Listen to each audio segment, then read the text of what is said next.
بسم اللہ الرحمن الرحیم۔ دفتن عامر نے اپنی تلوار گما کر ماری، جس سے سبور کی تلوار اس کے ہاتھ سے چھوٹ کر گر گئی اور ساتھ ہی اس کے سر سے خود بھی اتر گیا تھا۔ سبور بوکھلا گیا۔ عامر نے پیچھے ہٹتے ہوئے کہا، اپنی تلوار اٹھاؤ، میں تمہیں پھر قسمت آزمائی کا موقع دیتا ہوں۔ سبور نے نیچے جھک کر اپنا خود اٹھایا اور پھر کپکپاتی آواز میں اس نے کہا، میں لڑنے سے ہاتھ کھینچتا ہوں اور اپنی شکست تسلیم کرتا ہوں۔ تم ایک آہنی حصار رکھتے ہو، اسے توڑنا میرے بس کی بات نہیں ہے۔ تمہارا تعلق کس سرزمین سے ہے؟ عامر نے بھی اپنے سر سے خود اتارتے ہوئے کہا، میں قلعہ حرم کا مکین ہوں۔ سبور کے لبوں پر ہلکی سی مسکراہٹ بکھر گئی۔ میں بھی قلعہ حرم کا باشندہ ہوں۔ مجھے خوشی ہے کہ مجھے موت کے اس میدان میں شکست دینے والا میرا ہم وطن ہے۔ لوگ عامر کا ننگا چہرہ دیکھ کر تالیاں بجانے لگے تھے۔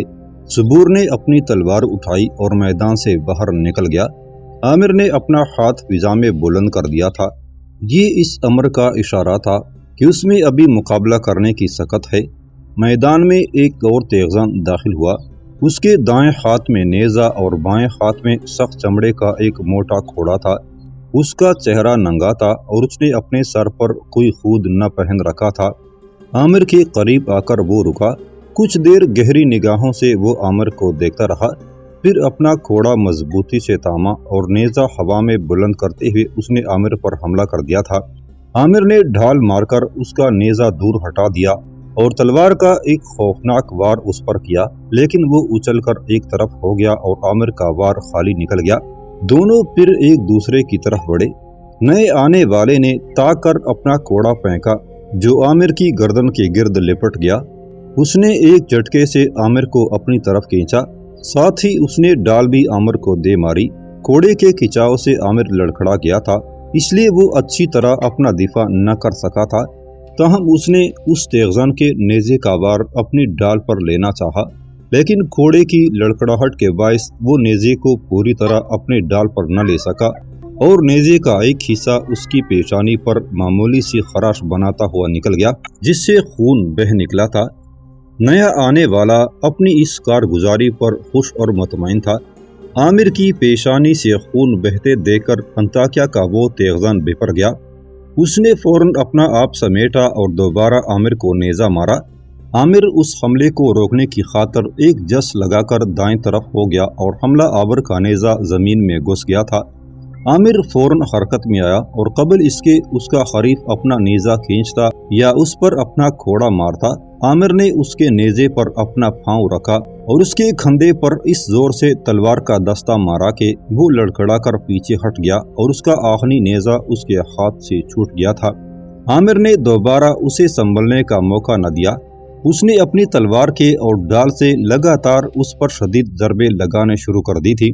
اس کے شانے، سر اور پہلو بری طرح زخمی ہو گئے تھے۔ نتیجتاً وہ زمین پر گر گیا۔ پھر وہ اپنے دونوں ہاتھ بلند کر کے اپنی شکست تسلیم کرنے کے علاوہ وہ عامر سے اپنی سلامتی کی بھیک بھی مانگ رہا تھا۔ عامر نے پیچھے ہٹتے ہوئے کہا، میدان سے باہر نکل جاؤ۔ وہ چپ چاپ اٹھا اور بوجھل قدموں سے میدان سے باہر نکل گیا۔ اس کا لباس جگہ جگہ سے پھٹا ہوا تھا۔ وہ جب میدان سے باہر نکل گیا تو عامر نے ایک بار پھر اپنا بائیں ہاتھ فضا میں بلند کر دیا۔ میدان کے اندر قریب ہی زمین پر لیٹا ہوا براکا اٹھا اور عامر کا اٹھا ہوا ہاتھ پکڑ کر اس نے نیچے گراتے ہوئے کہا، اے رکھ، اپنا ہاتھ نیچے کر لو۔ انطاکیہ میں اب کوئی ایسا جوان نہیں جو تمہارا سامنا کر سکے۔ جن دو جوانوں کو تم نے شکست دی ہے وہ اہل انطاکیہ کی نگاہوں میں ناقابل تسخیر تھے۔ آج سے تم انطاکیہ کے تمام شاہی تیغزنوں کے سرکردہ ہو، تم جب اور جہاں چاہو۔ براکا کہتے کہتے رک گیا، اس لیے کہ ایک جوان بھاگتا ہوا ان کے پاس آیا اور عامر کو مخاطب کر کے کہا، تمہیں انطاکیہ کے حکمران ریمنڈ نے طلب کیا ہے، میرے ساتھ آؤ۔ عامر چپ چاپ اس کے ساتھ ہو لیا۔ براکا بھی ان کے ہمراہ ہو لیا تھا۔ میدان میں آنے والے جوان نے عامر کو ریمنڈ کے سامنے لا کھڑا کیا۔ ریمنڈ، جس کے چہرے پر حیرت انگیز سکون تھا، چند لمحوں تک عامر کو غور سے دیکھتا رہا۔ عامر بھی اس کے گرد و پیش کا جائزہ لینے لگا۔ ریمنڈ کے دائیں طرف جب اس نے دیکھا تو ریمنڈ کی بیٹیوں کے ساتھ راشیل بھی بیٹھی ہوئی تھی، وہی راشیل جس کی اس سے ملاقات اس وقت اس بگی میں ہوئی تھی جب اس نے تیتوس کے آدمیوں کے ساتھ جنگ کی تھی۔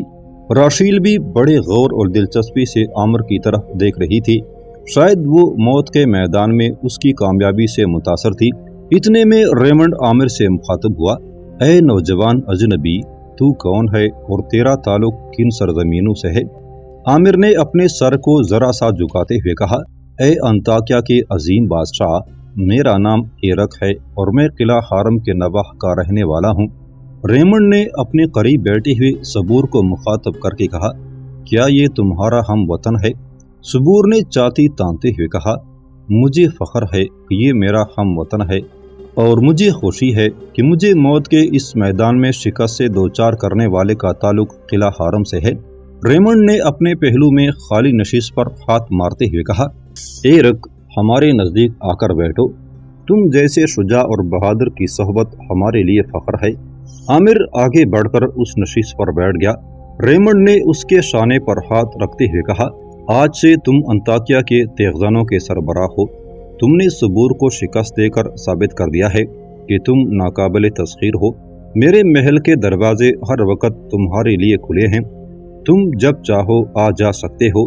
پھر ریمنڈ نے اپنے پہلو میں رکھی ہوئی نقدی کی ایک تھیلی اٹھائی اور اسے عامر کی گود میں رکھتے ہوئے کہا، اس میں سب طلائی سکے ہیں، اگر تم ساری عمر بیکار بیٹھ کر کھاتے رہو تو بھی یہ تمہارے لیے کافی ہیں۔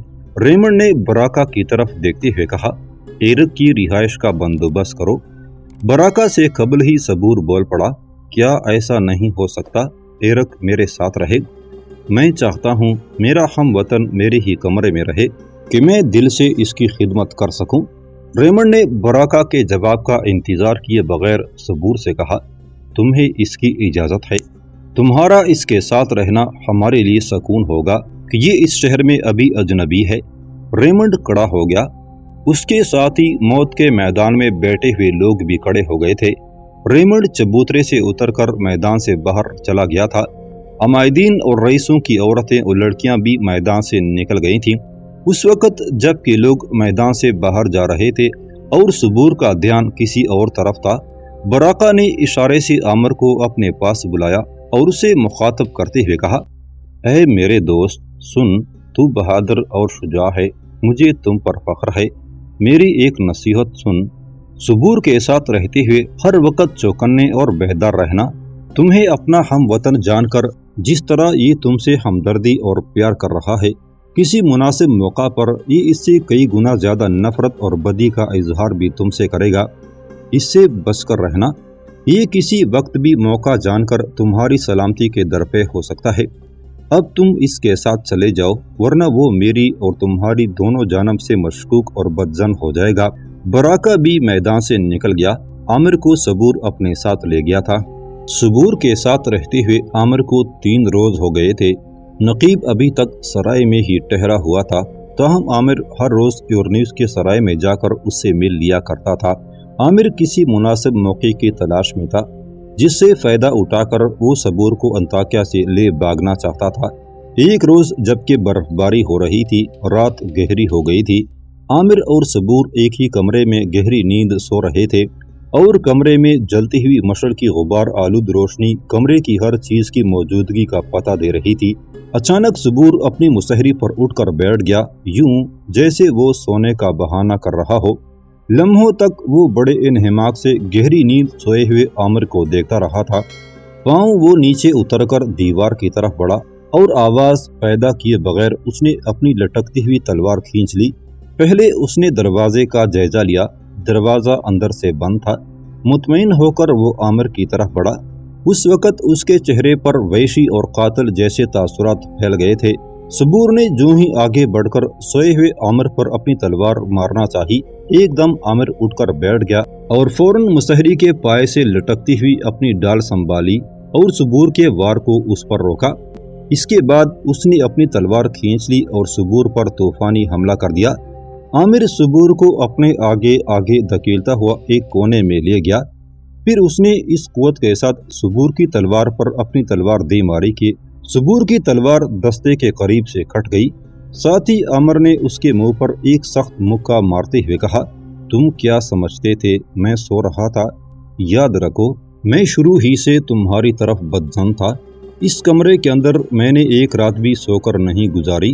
میں دن کے وقت اپنے ساتھی کے پاس سرائے میں جا کر سو لیا کرتا تھا، لیکن اس کمرے میں ہر رات میں نے بیداری اور اپنے پورے ہوش و حواس میں گزاری ہے۔ عامر نے ایک اور زوردار تمانچہ صبور کے منہ پر دے مارا اور صبور لڑکھڑاتا ہوا فرش پر گر گیا تھا۔ عامر نے کمرے کے اندر سے ایک رسی لی اور صبور کے دونوں ہاتھ خوب کس کر باندھ دیے۔ صبور پریشانی اور استعجاب کے عالم میں عامر کو دیکھ رہا تھا۔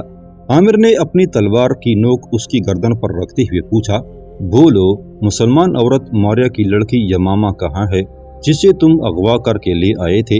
صبور نے سخت حیرت اور بے چینی کا اظہار کرتے ہوئے کہا، تم کون ہو اور تمہاری اصلیت کیا ہے اور تم یہ سب کچھ کیسے جانتے ہو؟ عامر نے پھر اس پر ایک مکہ برساتے ہوئے کہا، میں نے تم سے کچھ پوچھا ہے اور تم الٹا مجھ سے سوال کر رہے ہو۔ صبور خاموش ہو گیا۔ عامر نے اس کی گردن پر رکھی اپنی تلوار کی نوک پر دباؤ بڑھاتے ہوئے کہا، جلدی اور سچ بولو ورنہ اس برفانی اور طوفانی رات میں تمہیں مار کر میں اپنی منزل کی طرف لوٹ جاؤں گا۔ صبور نے ہکلاتے ہوئے کہا، اس نے اپنے آپ کو ختم کر لیا ہے۔ عامر غصے میں برس پڑا، وہ کیسے؟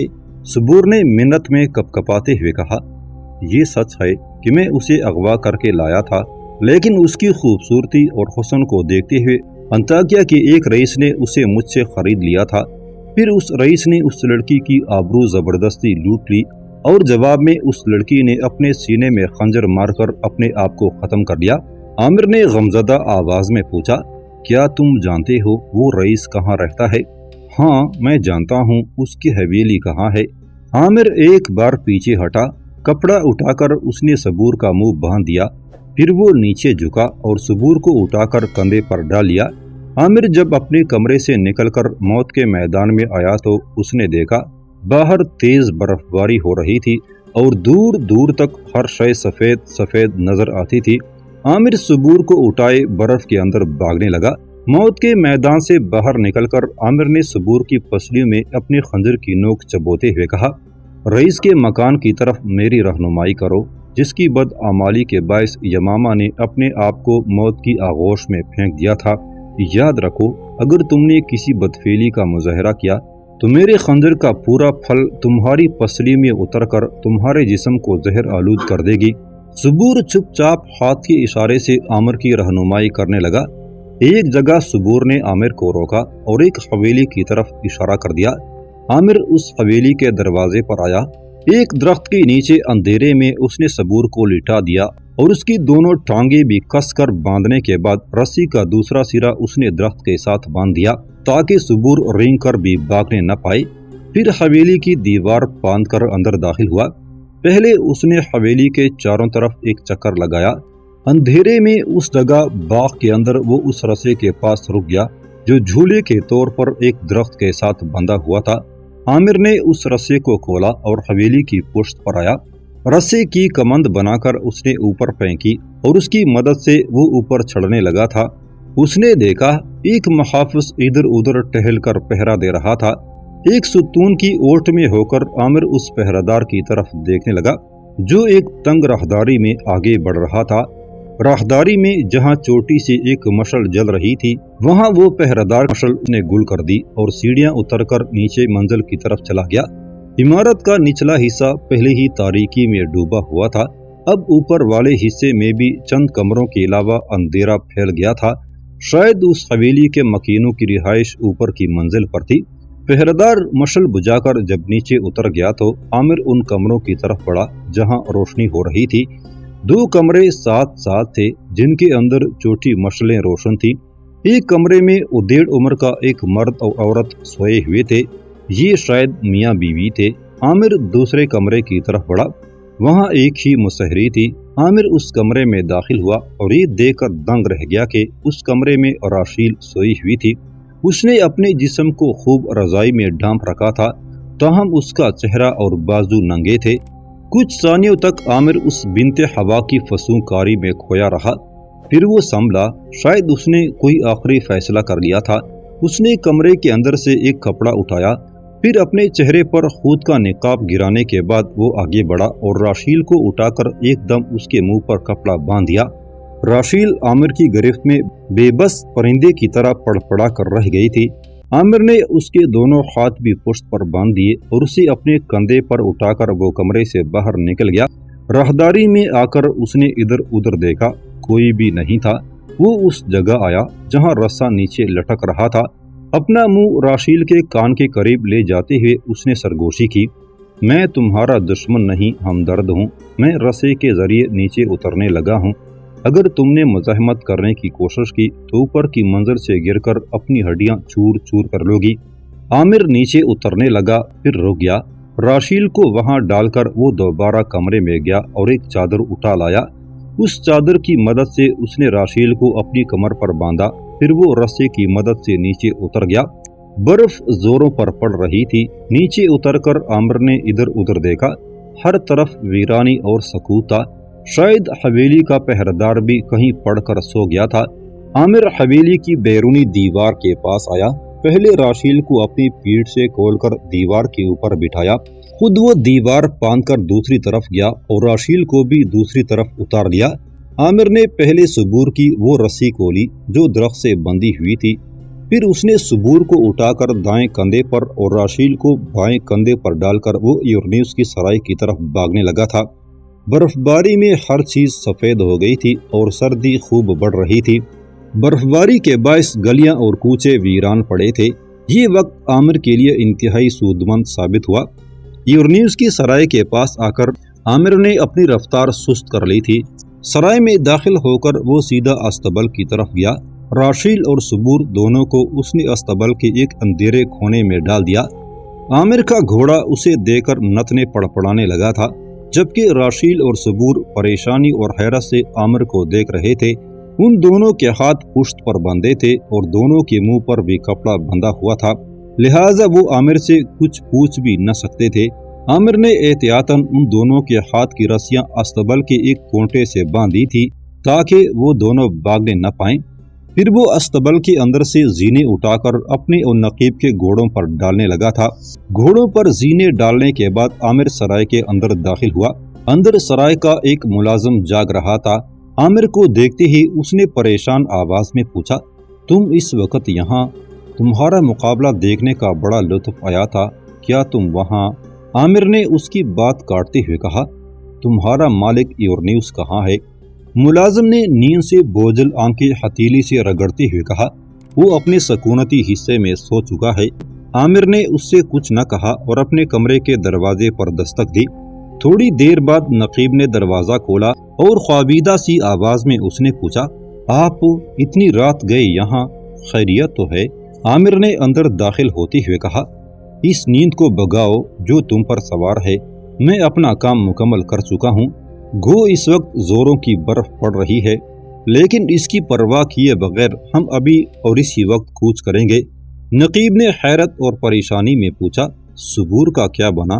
عامر نے اپنے بستر کی طرف بڑھتے ہوئے کہا، صبور ماریا کی لڑکی یمامہ کو اٹھا کر یہاں لے آیا تھا اور اسے ایک بھاری رقم کے عوض ایک رئیس کے ہاتھ بیچ دیا تھا۔ اس رئیس نے جب یمامہ کو اس کی عفت سے محروم کرنا چاہا تو یمامہ نے اپنے آپ کو خنجر مار کر خودکشی کر لی۔ میں صبور کے علاوہ اس رئیس کی لڑکی کو بھی اٹھا کر لایا ہوں تاکہ اسے احساس ہو کہ کسی کی لڑکی اور بیٹی کی کیسی قدر اور عزت ہے۔ میں اس رئیس کو قتل کر دیتا، لیکن اس کا اتنا قصور نہیں، اس نے تو یمامہ کو خریدا ہی اس غرض سے تھا۔ اصل مجرم صبور ہے، تاہم وہ رئیس بھی اپنی لڑکی کی گمشدگی پر سر پیٹے گا۔ اس لڑکی کو کچھ عرصہ ہم اپنے پاس رکھیں گے، پھر لوٹا دیں گے تاکہ اس رئیس کو سبق اور عبرت ہو کہ کسی کی بیٹی کی حفاظت کس طرح کرنی چاہیے۔